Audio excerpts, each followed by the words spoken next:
Welcome to the Casting Across Fly Fishing Podcast. I'm Matthew of castingacross.com, where I explore the quarry and culture of fly fishing.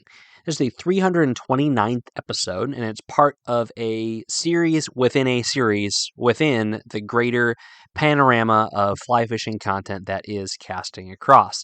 And so, although on any given week I will focus on some aspect of fly fishing, and then I have portioned a number of podcast episodes into this Cast1 category, which is like the basics of fly fishing. I have spent the last 2 weeks and now 3 weeks, including this episode, talking about fly fishing trips, some of the basics, what you need to know. And so 2 weeks ago, I talked about planning a fly fishing trip, some of the things you need to do as you plan. And so I would say listen to that one, because I actually don't think that money is the most important factor when it comes to planning a fly fishing trip. It is a limiting factor, but it's not the most important factor. And then last week, I talked about preparing for a fly fishing trip, things that you can do to make your trip a success before you hop in the car, before you hop in the plane, before you get anywhere near the water. These are things that, as someone who has guided in the past a little bit, things that I would have appreciated, and things from knowing a lot of guides and lodges and outfitters, things that they appreciate when they have folks come and fish with them so that they can have a good time, so the client, the sport, can have a good time. It's not about making life easier for the guide, because they're going to work their tail off regardless, but there are, again, limiting factors to what they can do with you if you are not prepared. So I talked about that last week, and today we are talking about actually taking a fly fishing trip. Some of the things that you need to keep in mind as you arrive, what you need to do. And actually, even before that, you are physically getting things put together to go off tomorrow or next week. Man, the idea of only starting packing a day before is stressful, even just to think about. But before we get to that, I did want to mention 2 important housekeeping items. The first one is that next week, for the 330th episode of the podcast, it will be another accusation. So that's questions and comments, feedback from listeners and readers. I've got, and I say this every time, but it's true, I've got some real good stuff I'm happy to interact with. But of course, if you have a question, if you have a comment, if you have something that you want to share or something that you want me to address, please let me know, Matthew at castingacross.com. And if it doesn't make the podcast, I will get back to you, assuming my spam filter doesn't falsely accuse you of being a nefarious actor. And then the other thing is, if you get a chance, I said it's the end of the podcast, and I totally get it if you've already cut out by then, because it's the same old shtick. But if you listen and you enjoy what you're hearing, please leave a rating and a review on iTunes or Spotify. Tap those stars and then put a few words in there. That would be great, because that grows the audience, and it actually just kind of fuels the fire of what I'm doing on Casting Across. So those are the 2 things I did want to mention. Feedback, Matthew at castingacross.com, and then ratings and reviews on iTunes and on Spotify, and I suppose on YouTube if you choose to do that as well. But again, like I said earlier, we are talking about taking a fly fishing trip. So the first thing I want to talk about when it comes to taking a fly fishing trip is packing. And I'm not going to spend a lot of time talking about this, but these are important things, because especially if you are flying, you can't bring everything. And this is where I think having good clothing, good outdoor gear and clothing really makes a big difference, because layering is the key to success. Any outdoor pursuit, layering is the key to success. Being able to layer both on your legs and on your torso, on your head, and then having good socks that are going to keep your feet happy and dry.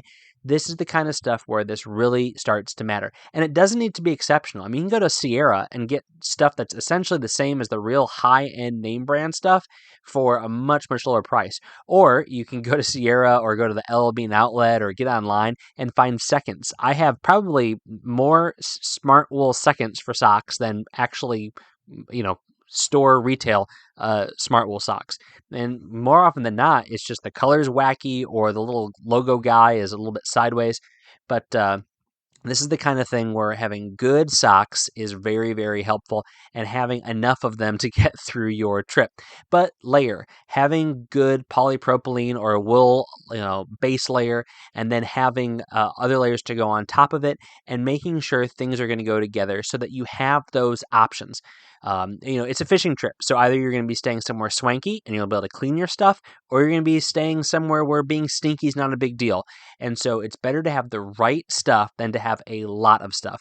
You don't want to pack a bunch of fleece, like mid-weight layers.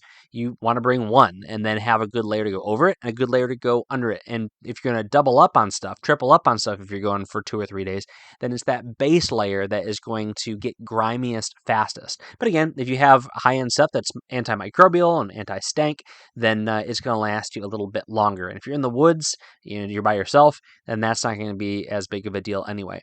But that's just something to consider. Make sure that you have options, especially if you're taking a trip, depending on the climate in the spring or in the summer, in the fall. It may be coat weather in the morning, and it may be, just long sleeves or even a t-shirt in the afternoon. And to be able to have that flexibility, to be able to shed and put stuff back on, is going to make you much, much happier. And it's going to keep you from spending $75 on a Patagonia hoodie with that lodge's name on the front of it, which, hey, that might be your thing. But that's not necessarily how I want to spend my money when I'm already spending a ton of money on a fishing trip. And as I'm going to say over and over again in this podcast, when it comes to taking a fishing trip, if you have questions about what you should wear, ask. That lodge, you ask them that question, they're going to want to give you a good answer because they know that you won't be happy if they give you a bad answer while you are staying at their lodge. They want to make you happy, so they're going to tell you definitely need to bring a coat. You definitely need to bring a rain jacket. That's the other thing. Even if the weather looks fantastic, bring a nice rain jacket, whatever your rain jacket is, whether it's a wading jacket or just a simple breathable layer. You don't want to be out in the woods on a DIY trip, fishing for trout up in the mountains, and all of a sudden, because you're at high elevation and you didn't anticipate it, a storm front moves through, and so now you've maybe gotten soaked, and you're driving down to the local gas station, and you're buying a nasty trash bag poncho, when you know that at home, in your closet or with your fishing stuff, you have a nice waterproof shell that you could have rolled up and thrown in the back of your car. So always bring that. Always bring extra socks, no matter where you're going and what you're doing, unless you have, of course, infinite disposable income and you'll be able to buy that stuff when you're on site. And then, in which case, just bring your wallet. So that's the first thing. When you're packing clothes, think about that. Now, when you're packing gear, I'll start kind of at the end, which is ask. If you are going to a lodge and you are fishing with a guide, ask them, should I bring my own gear? And sometimes the guide's going to say nope, because they're not going to mess with your bad knots. They're not going to mess with your janky drag. They're not going to want to mess with, any of that stuff.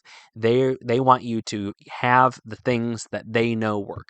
That's one option. Some might say, are you more comfortable with your fly rod? Then please just bring that. I'll take care of the flies. But then, of course, if you're going to be fishing yourself solo, so like one of my favorite things to do is go for 3 days. First day, get a guide, and the next 2 days, use all of that information I've learned and then apply it on my own. I feel like I'm at a skill level where I can do that.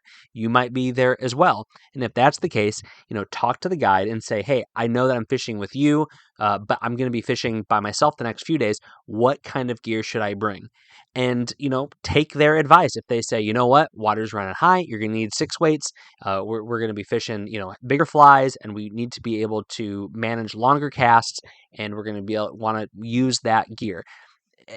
Sure, if you want to bring your 3 weight, go for it. But if you have limited space, especially if you're, flying, then bring that 6 weight. Don't bring the rod that you want to bring just because you really, really want to bring it if space is at a premium. So that's the first thing. Bring what you need. And then again, bring what you know. Don't buy a brand new rod before the trip and then be taking the plastic off the cork, in front of the guide. That would make me nervous. That'll probably make him nervous. And you should be nervous too about having this unknown commodity when you've really just put a lot of eggs in the basket of having a great time on this fly fishing trip. Bring what you know. So if you want to get a new rod for a trip, then get it and make sure you have it months in advance and cast with that thing. So know what you need, having that conversation, bring what you know, don't surprise yourself or anyone else with brand new gear, and then make sure you only bring the necessary redundancies. Make sure you only bring the necessary redundancies. So again, instead of bringing a 6 weight and then that 3 weight, maybe bring your 6 weight and your backup 6 weight or your 5 weight. Again, space is premium. If you have your pickup with a cap on it or you have your SUV, then bring 7 fly rods. That doesn't matter. But if space is limited, then only bring the necessary redundancies. You're not doing anyone any favors, especially if you take a float plane or if you take a boat, if you have bag after bag after bag of gear. So figure out the things that if there was a catastrophic failure, then you'd be out of luck. So for me on a DIY trip, I always bring 3 rods. I bring one rod that I think I'll be fishing, and then I have the backup for that rod. And then I have the rod that if conditions change significantly, then I have an opportunity to roll those punches, which I'll talk about here in a minute. So this would be like, say I'm going to fish for trout up in the mountains in Virginia. I'm down in Virginia hanging out like I often do. And so I will bring, 2 3-weights. I will bring the 3-weight that I plan on fishing, and then I'll bring a backup 3-weight. But then in case things are blown out or it's dry, is just more often the case, then I will throw that 6-weight in the car also, so that now I can go fish for smallmouth and I don't have to cast a big bass popper with a 3-weight. So think about the necessary redundancies. And again, ask the guide, ask the lodge. They know that they're not going to be making their money on you coming to buy a rod, and so they're not going to trick you or stonewall you when you ask, like, hey, what should I bring? Or they're going to say, oh, 2-weights, when you're going to be throwing double fly rigs, hoppers, and droppers. No, they're going to give you good information, and then of course they'll have stuff that you'll need if what you brought doesn't work out. So clothes, gear. Now when you're there, when you land, when you park, first we'll talk about some general stuff. So whether you're staying at a lodge or you're fishing on your own, something that I always communicate to folks that I'm taking on fishing trips, whether it be just for the day or overnight or for a couple of days, is fish as hard as you can without overdoing it. So fish as hard as you can without overdoing it. One of the most common things that I hear from folks, and I feel this too, especially early in the season or if the terrain is much more intense than usual, is that wading, especially in water that gets up over your knees, is incredibly taxing. You might think, if you're used to fishing small creeks or wading shin deep or really gentle water, or maybe even not wading a whole lot, you're just wearing your waders so that if you have to step in, you're not going to get particularly wet. There's a difference between that for 6 hours and waiting for 10 hours in deep and fast water. So you need to really be cognizant of your stamina and your endurance, because overdoing it on day 1 is going to really hurt you on day 2. And overdoing it on day 1 and then pushing it on day 2 is going to ruin day 3 if that's a thing. I mean, you very well, if your schedule and your life allows it, may want to come home with 0 in the tank, and that's okay. But if you want to get the most out of your trip, know your limits, fish as hard as you can without overdoing it. Okay? Fish as hard as you can without overdoing it. And so if you do feel things start to get tight in your shoulder, then it maybe means for yourself, because you've been using that shoulder for shoveling and for raking and for throwing to your kids' little league team, wherever it is. When it starts to get this tight, it usually means I'm going to be in trouble tomorrow. That is a time to call it quits and go and put some ice on it so that tomorrow you're ready to fight another day. But it could mean that, I just got to dial it back a little bit and take it easy. And if that's the case, then definitely just, stop bombing out long casts, find fish that are closer, and just pay attention to your body and understand that, maybe 3 8-hour days is better than 2 10-hour days, especially if you've already paid for that third day. So fish as hard as you can without overdoing it. You don't want to, on the other hand, leave a bunch in the tank and say, you know what? Fishes aren't biting, or I've caught a lot of fish today. I'm done. I'm gonna let these last 4 hours of sunlight just go by. If you go on a lot of fly fishing trips, then maybe that's cool. And I've done that before, where it's like, hey, let's go get a nicer meal today. And, you get back to the lodge, and like, you know what, I'm going to turn in. I'm going to, we're going to maybe watch the sunset and have a drink and then go to bed. And other times where you say, I do want to go and fish for another hour. But just, you don't want to let all that time slip away, especially if this is a very intermittent and special thing for you. So fish as hard as you can without overdoing it. The next thing I'd say, and I alluded to this earlier, is to roll with the punches. Okay. So, this is your expectations changing. And I know that for a lot of folks, and I've certainly been there, where you've booked a guided trip or you go to a lodge and you think, oh man, now is the time I am going to catch big brook trout and landlocked salmon on dry flies. I'm so excited to do this. This is going to be a wonderful time. This is why I came all the way here. And then you find out that it's the sucker spawn, and the last thing that those fish want or need to do is look up, because they have big, thick, protein-rich globs of sucker spawn tumbling down the stream bed towards them. And so you can't cast a dry fly. You got to cast to what? You got to cast what the fish are eating. You change your expectations. You don't dictate what the fish are going to do. You let the fish dictate what you are going to do, and you do that. You roll with the punches. Your expectations can't be so set in stone, especially if you have a guide that's going to make for an unpleasant trip, but it's also going to make an unpleasant trip for you regardless. Roll with the punches. So again, don't build it up to be some mystical, magical experience only to be let down. Just say, you know what, I'm really hoping this is what happens, but I'm ready to do whatever we need to do. I know this is a very common thing with trout guides. They think, a lot of us go into this saying, I'm going to fish for, big bushy dry flies to big dumb trout, and that's not necessarily the case, and we're throwing bobbers. And, if you don't want to throw a bobber, then you need to say that, but you also, if you want to catch fish, need to do what the guide is suggesting that you do. So the change of expectations, and maybe limiting your expectations is really important. Now, if you are a DIY angler, like I said earlier, then just change where you are. If it's just not working out, you had everything planned to the T to be on this river and, camp at a certain place or stay at a motel and fish in a particular way, but the water's high, the water's low, there's a lot going on. It's just not happening for you at that trip, then change. Don't be afraid to do that. I've done that multiple times where friends, we've just up and left and gone to a different river and made the most of it. Obviously, if there's a financial investment that you've already, incurred, then that is going to change that a little bit. But if you're camping, or you're staying someplace where you can, don't have to have your next night booked or whatever, then just go somewhere else. And this is like I was saying earlier, you have the trout trip planned, but the water's too low and it's not responsible to chase the fish, and they're not even super responsive anyway, then go and fish for bass.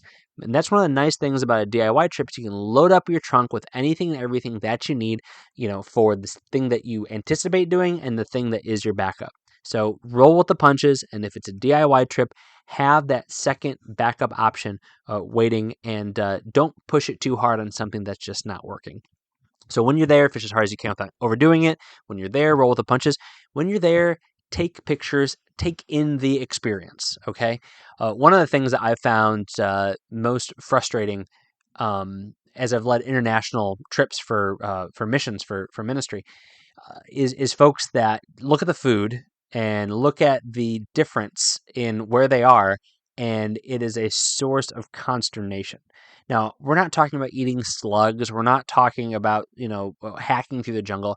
We're talking about food that is definitely within the realm of normal, just not what people are used to. And on one hand, it's frustrating because I feel like there's a little bit of ignorance there.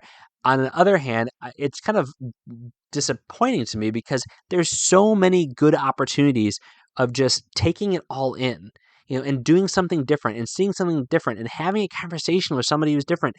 Some of my favorite experiences on fly fishing trips are having conversations with the guide about local history, about, what he or she likes to do, talking to other folks at the bar afterwards, other people who are hanging out, in the morning waiting to get out and go fishing. Those are things that, if you're so singularly focused about going out and catch fish, great. You love the solitude, fantastic. I'm not going to fault you for that.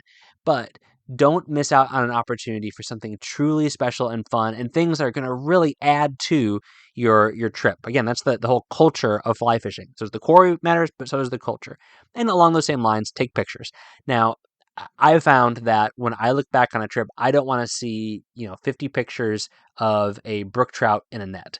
I want to see a couple of those, but I want to see the stuff I saw. I want to see the things that, as I turned that bend and I saw that, that beautiful panorama of the mountain and the trees and the lake, I want to see that when I get home. Like that's the thing that I want to be excited about. I want to see where I stayed. I want to see the lodge. I want to see the assortment of flies, both new and old, that the lodge had for sale and for display.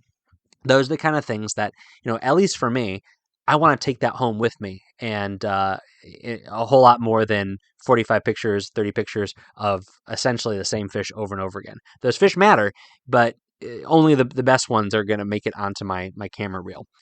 And then again, just talk to people. I can't stress that enough. All right. So wrapping up, talked about packing and preparing your stuff that you're going to bring with you, and then when you're there, how to make sure you're taking advantage of it without killing yourself, and how to be flexible so that you're not kicking yourself after the trip is over, and then what you can kind of bring home from that trip. Also, I guess the last thing I'd say is, if space and finances afford it, then a little keepsake memento, something like that, whether it be a fly, and you say, I bought this fly at the lodge, and you keep it somewhere, not in your fly box, but up on, a cork board or in a special fly box that you can say, I remember it, or, a coaster, whatever. If it's a t-shirt or a hat, or, stuff like that can be nice, especially if you're going somewhere really, really special. The last thing I would say is tip. It is customary, and some people hate tipping. And I'll be honest with you, when I am getting takeout and I'm asked to tip after I've driven to the restaurant to pick up the food and I've paid for the food, I do balk at tipping. I balk at fast food tipping. But when I'm going out to eat, I tip. When I am using a service like a fly fishing guide or a lodge, then I'm going to tip. And customarily, it's 20%. More if you get stellar service, less if you maybe are a little disappointed. But again, that's up to you. Just know that that is customary, and to a certain degree, it's expected. Now we can talk about, cultural mores and all that sort of stuff until we are blue in the face, but that is what it is.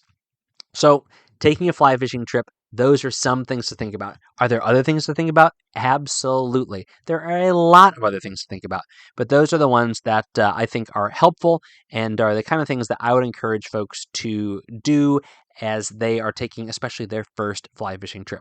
Is there something that you think is essential? Let me know. Matthew at castingacross.com. I would love to hear the thing that maybe you did that made that first trip just work really, really well, or the thing that you wished you would have done in hindsight. This week on castingacross.com, the first article is called Lid Rig 3.0, Upgrade to the Top Nipper. Lid Rig 3.0, Upgrade to the Top Nipper. So some folks, we talk about people getting very upset about other people's equipment. They do not like the fact that some people like to spend money on fancy nail clippers. And I get it. I use very, very inexpensive nippers for a long time. And then I use good ones, and I realize, you know what? These are pretty nice. And I'm not going to mandate that you use them, but they're worth checking out. And if you are going to check out a pair of nice nippers, and I would say that's anything maybe over $50, and what do you get out of that real quick? You get sharper blades with more precision, and you get probably more features, which again, it's all very, very subjective. But I think that Lidrig's newest version, the 3.0, is a fantastic nipper. It's a little bit larger than the last one. The blades protrude so you can cut with a lot of precision.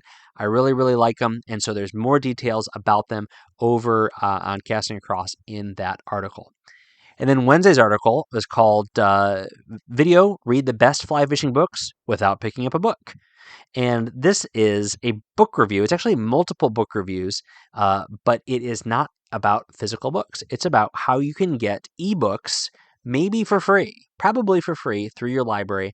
And I touch on probably one of the most prominent fly fishing authors of our time, the late John Gierach. So definitely check that out over on YouTube at the Casting Across YouTube channel, but of course over at castingacross.com. This week's recommendation on the podcast is a book I've recommended before, but it fits really well into this Cast1 series, and it is Tim Camisa's Fly Tying for Everyone.